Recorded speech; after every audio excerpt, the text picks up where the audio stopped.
Good morning, everybody. Welcome to our show. It is great to be here. And good morning, good afternoon, good evening, wherever you are. And today we have a special person. I want to really, it is a great privilege to have him here. Before we go into the program, I really want to give some introduction about our show and about Voice of Men 360 and also International Men's Day. So the Voice of Men 360 is a non-profit organization based in Toronto, Canada, and it is started recently, and it is part of International Men's Day. International Men's Day (IMD) has been here more than 20 years. This year is the 21st year. IMD is following 6 pillars. We are working around the clock, I would say, and there are 90 countries, nearly 90 countries join together around the world and working towards helping boys and men. So here are the 6 pillars. Number 1, to promote positive male role models, not just movie stars and sportsmen, but everyday working class men who are living decent and honest lives. Number 2, to celebrate men's positive contributions to society, community, family, marriage, childcare, and the environment. Number 3, to focus on men's health and well-being, social, emotional, physical, and spiritual. Number 4, to highlight discrimination against men in areas of social services, social attitudes, expectations, and law. Number 5, to improve gender relations and promote gender equality. Number 6, to create a safer, better world where people can be safe and grow to reach their full potential. These are the 6 pillars we are also following Voice of Men 360. Today, this program open up. It is a special program where I want to create a space to have an open discussion about males issue. Whatever is going in men's world matters. So there are it's on Sundays 10 a.m. As we are right now, and also every Sunday we bring individuals from a different walk of life, any walk of life. There's no limits with gender or age or nationality. So every time they come and share their life stories, we can pick some message, and we can by the whoever is listening on the other end, they can change their mindset. They can creating awareness through this platform. So let's welcome. We have a special person today, especially this November is a Remembrance Day, Remembrance Month. So we have a special person today with us. Let's welcome Phil. Good morning, Phil. Good morning, Sibam. Thanks very much for the invitation. It's a pleasure to be here. So let me give about Phil. Who is Phil? He's an entrepreneur. He's the owner of a number of companies. He's a CEO, CD, BA, CRRP, CM, award-winning author, business strategist, and leader. Here's the couple of companies he's owning. Black Opal Property Advisors Inc., Recast Properties Inc., Take the Step Ahead Inc., Own Your. Of course, he has own YouTube channel, and he studied psychology. He published 2 books actually. Internalized Double Your Income and Negotiate Your Adversary into Your LA. And also there are a couple of other books coming up. And let's welcome again Phil. So I want to start with the one question. Probably you can share with us. If I go back 5-10 years old, what was the inspiration or influence that it happened or relate to your current position? Can you share, please? Well, then as now, my main motivator in life is my family. Over my shoulder, you can see a picture of 4 of my sons. I have 4, and in turn, through them, I have 13 grandchildren. So you can imagine that there's quite an involvement on my part with my family. We're very close, and from the beginning, Siva, my parents were the most wonderful role models for me. My father and my mother were very kind and loving. They nurtured me. I owe so much to them. And basically, that preparation for whatever it was I was going to do in life was ideal. Now, I realize that not everybody enjoys that characteristic about their lives, and many people miss the closeness that I have benefited from and enjoyed. It's been a blessing for me. But that doesn't mean to say that it can't be brought forward into the present tense and that people can't find the support that they need to be able to progress. They can find that. They can become close to people. Forming a family, whether it's extended or your basic family, is really, I think, the foundation of anybody's success. Certainly has been true of mine. Nice to hear. Actually, that's what I want to hear, because the correlation, because between the psychology, you studied psychology, and the business adventure you have. So the other question is, next question is, what were the challenges that you faced at high school and university as a boy or as a male? You can say as a student, male student. Well, although I was very involved in sports, and frankly, that was my salvation, if you like, I was a shy teenager, and I had to overcome that shyness to be able to navigate through the world, as we all do. And so it was that shyness, I think, that characterized my early teen years. And I think, again, it was the support of my family and, of course, my friends who basically got me past that so that I was able to express myself confidently as I am able to do today. Oh, nice. Of course, everybody has come across that line, the situation. So, the next question is, can you talk about your father and son relationship? You have a lot to say, so go ahead.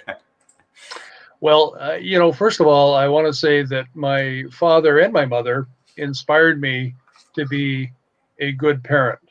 And so this is not the story of just one relationship, it's the story of the relationships I have throughout my family. And by that, I mean that the support my father and mother gave me in all regards, whether it was academic, whether it was social, whether it was sports, they were there for me.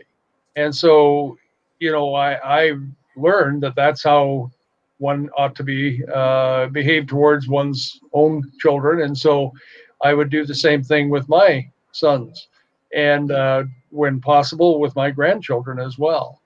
And so the I think the important aspect is the modeling that goes on. We learn how we are to live, and the kindness that my father and mother expressed, not just to me but to everybody, the friendliness, the openness that they lived, was a true model for me. And I can tell you today, it's so gratifying to see those same characteristics in my sons. So it's a continuation of my relationship with both my father and mother that has molded me and helps me to be as good a father as I can be. Nice. That's my part of my question. Other question too. Because since you are a father and grandfather, how do you see the transition of being a boy, a son, a father, and become a grandfather? But you already covered that. Thank you for that. So of course, you come across many situations, Phil, personal challenges or anything like directly or indirectly. So, can you talk about those? What are the major challenges that our boys and men are facing nowadays in our society? Well, perhaps I can offer a few observations. Don't forget, I'm just one person, but after your very detailed introduction, at the end of the day, I'm Phil, and so I have an opinion, but it isn't necessarily the best opinion. But when looking at today's society, I see that people live in isolation from one another, that they don't promote the opportunities to have close relationships, that they don't approach those relationships necessarily from the right point of view. I think first and foremost, we have to get it right with ourselves. We have to ask ourselves, what are the important things in our lives? Who am I? You need to reflect on that, and that not just once, but as you progress through life. You've got to be reflective all the time because conditions change. Remember that we're in a state of change. I mean, just imagine, the year that we've had this year would have been unimaginable to most people only a year ago. So we've all had to cope with this challenge. So we need to know, first of all, who we are. And so once we've attempted to establish that, then we have to make a point of reaching out to others and be authentic in who it is that you're projecting. Nobody wants to know someone you are not, and you can't fool yourself, and you can't fool them either in the long run. So, being authentic in your relationships is really, really very important. On that basis, you can form these relationships that result in the support, the ongoing stimulation that you want, the friendliness, of course, that arises from it. And it's something that you've got to work on all the time. It's not something that just happens and then you're good, because change is ongoing. Your relationships change too. So I'm really here to say that you need to focus on, we need to focus on our relationships, their good health, and make sure that at all times you're being honest and authentic in how you're participating in those relationships. Absolutely, it's a really, really valid point. I also want to add one question here when it comes to giving motivation or sharing stories. You have served in the military for a number of years, more than 14 years or nearly 14 years. So also you wrote a number of books, and then coming up a couple of books too, and also you have a number of businesses too. So in those life journey, have you come across any extreme cases that the male affected or had a extreme situation, and then how that affect in that particular individual's life and the family and the environment or other people? Can you share any some of the? Well, I'll be specific in a minute, but I want to say in general, at the end of the day, the relationships that I've described are what are going to define your success in handling challenges. Both your family and friends are going to be there to support you. And so as a result, you need to be able to have a reference point, a foundation to succeed in meeting those challenges. Buddha says that life is full of challenges from start to finish. It's how we meet those challenges that defines us as individuals and describes hopefully our success in doing so. Understandably, as we're all human, you're never going to make the right choices all the time. It's just not likely or even possible. Exactly. So therefore, you have to realize that you're going to experience failure. When you fail, not if, but when you fail, the recovery from your failure comes from a variety of areas. One of them is learning.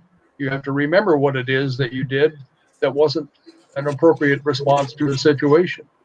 Number two, you have to remember who it was who supported you during those challenges and who assisted you in coming out the other side. The failure you may experience is not something necessarily that's possible to remedy. All you can do is learn from that experience, move on, not make the same mistake twice if you can avoid it, and to carry forward and improve your success ratio. Nice. Can you hear me, Phil? Pardon me? I think your screen is kind of like a frozen. Can you hear me? Okay. I think the internet connection is kind of like getting low, or Mine is very well. Yeah, your screen actually is frozen though. Okay. Can you hear me? It's dropping off. All right, I will move.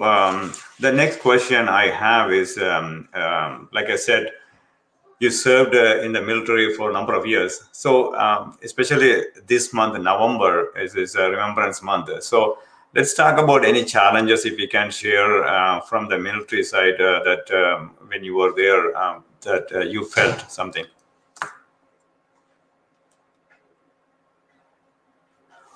Sorry, friends, we lost him.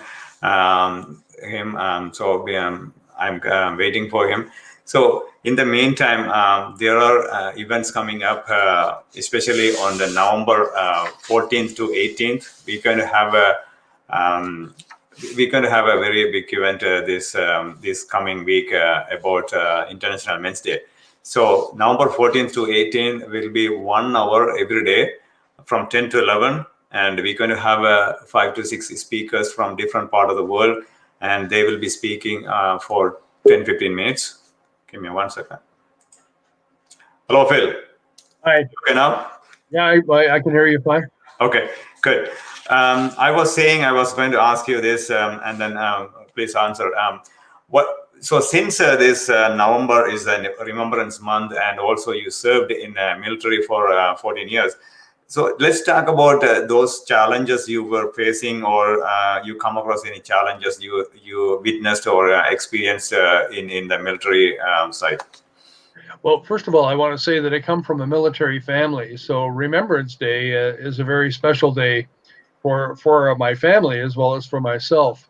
Both of my grandfathers, my father's father, my mother's father, served in the First World War. As well, my parents both served in the Second World War. They were each in the Canadian Army. They were both staff sergeants, and they actually have a great love story in that they met in December of 1945 when the war had completed, and met on a base preparing to demobilize. They met at a dance on a Friday night, and what happened was my father said that he really thought my mother was good looking and he wanted to marry her. She said that was pretty silly. And 30 days later, they were married. And they had a happy relationship for 51 years. Anyway, what happened was that our Canadian forces in particular have had a proud history of stepping up to meet our requirements as a nation. And when the opportunity came for me to serve as an honorary colonel in the Canadian Air Force, I took it. And I served for 14 years, and the role it permitted me to remain as a civilian, but I was uniformed from time to time as required. And so my purpose was to bridge the two communities, the civilian and the military community. And so, through a variety of different initiatives, I made the effort to do that. As an example, because I was in the commercial real estate industry, I knew a variety of people, such as the president of Tim Hortons of the day, and I also, of course, knew the commander of the Air Force and the commander of all forces. And I was told that there was a reaction on the part of Tim Hortons that they didn't want to support our military. I called the CEO the next day, and I said to him, would you consider putting a Tim Hortons in Kandahar in Afghanistan, where our troops were serving? And he said, well, very long supply lines and so on, our concern would always be for quality. I said, yeah, but if we could get that product there on a weekly basis and base people there, would you be prepared to do it? He said, I'd take a look at it. I then phoned the chief of defense staff, Rick Hillier, and basically proposed that we have a Tim Hortons in Kandahar, and he loved the idea. And so I got the two parties together, and 90 days later, um, an American C-17, that's a very big aircraft, pulled into Trenton, loaded on a Tim Hortons temporary outlet, flew it to Kandahar, and from that point on, it was history. Tim Hortons brought a taste of home to the people who were doing their duty on our behalf in a very dangerous situation. And so that's what an honorary colonel is supposed to do.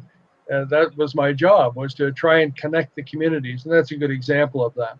But the people we were doing it for are, unlike you and I, Sivan, we are not obliged to risk our lives for one another. Um, Whereas the contract with our military members is they are required to do that. Well, anyone in my books who is ready to do that for me deserves my loyalty and dedication. And Well, so I think of all of us. sorry, I quickly just want to refresh that question though. Like any situations, the challenges, like from the male perspective, like any challenges that you experienced, or your friends or your colleague experienced, Sure. can you share one or two? Yeah, certainly. Well, for one thing, when military members serve their time, they retire, but they're young people and they want to continue to be involved in our society. And very often, because of the nature of the organization, they're highly trained, they're connected with one another, they rely upon one another. They're extremely valuable as employees in the outside world. But because they don't have a lot of contact with the outside world per se, they don't know whether or not they would measure up. I know that they will. And so, one of the challenges that faced many of the military members with whom I dealt was to find that opportunity for themselves. And so that's an area that I was helpful in because I found different organizations that would employ them. And the result was that they went on to serve extremely productive lives after their military duty using all of the skills that they had learned during it.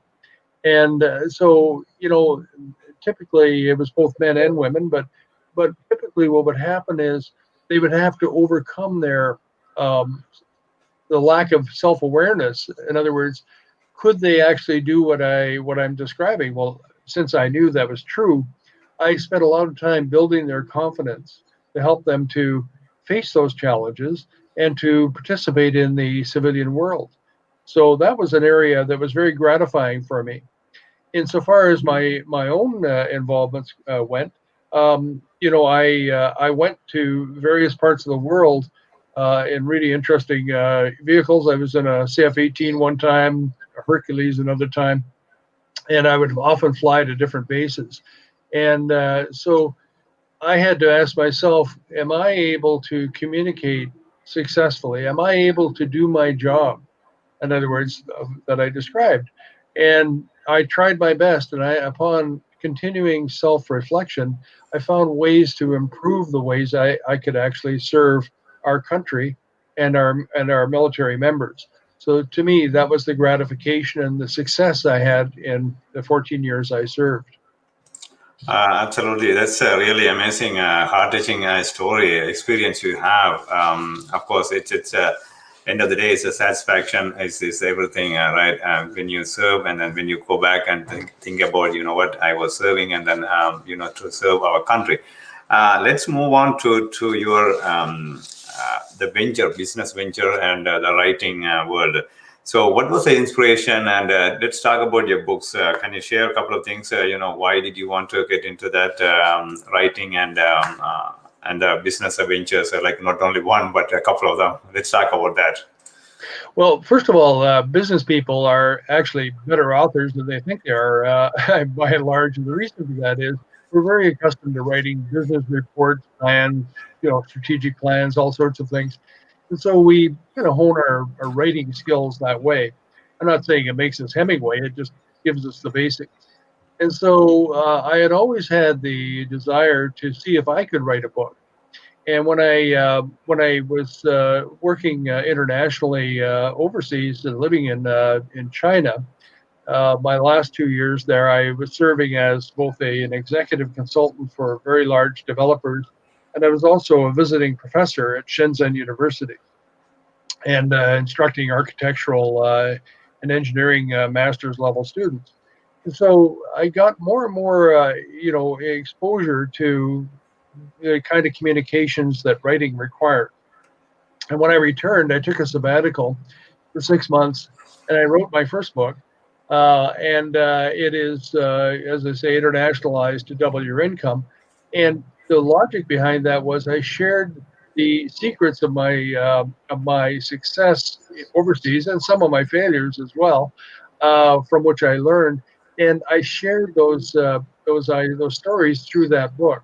So there were a lot of secrets, if you like, that I learned about how to work internationally. And I learned the first most important lesson was there's no such word as sorry out there. You have to bring your A game, and you have to be ready to learn all the time, every day. And those learnings that I had, that I in turn shared through my book writing. So my lessons learned are there for the asking by people to help them guide their efforts for success in North America. That was the motivation for that first book. And let's talk about the business venture. You have a couple of them, and how you are helping, other people. It doesn't hurt, Sure. Well, first of all, we end up we have I have a company called Black Opal Property Advisors, and we have 12 very senior associates, all of whom have had international experience as well as domestic. And so what we do is we share our learnings with Canadian and American developers. We're based in Phoenix as well as in Toronto. And what we do is we bring all of our experience in our particular areas of specialization, whether they be hospitality, food and beverage, development, project management, architecture. And we help people to form their thoughts as to what it is they would like to do with their project, either existing or new. And we then are available to assist them to carry that right through to a successful conclusion. So that is functionally what we do as a company. And in today's environment, all property classifications are hugely challenged.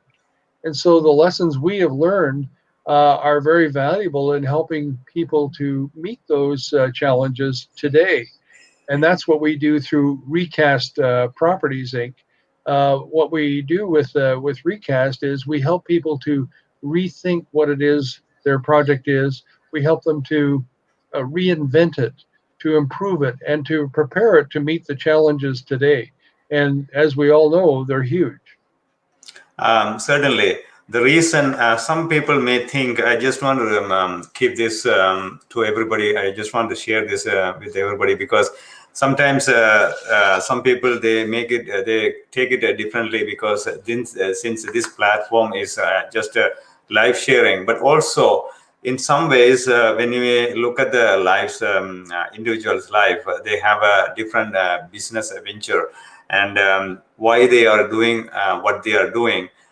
It will give some kind of motivations or inspiration or influence in some part of our lives.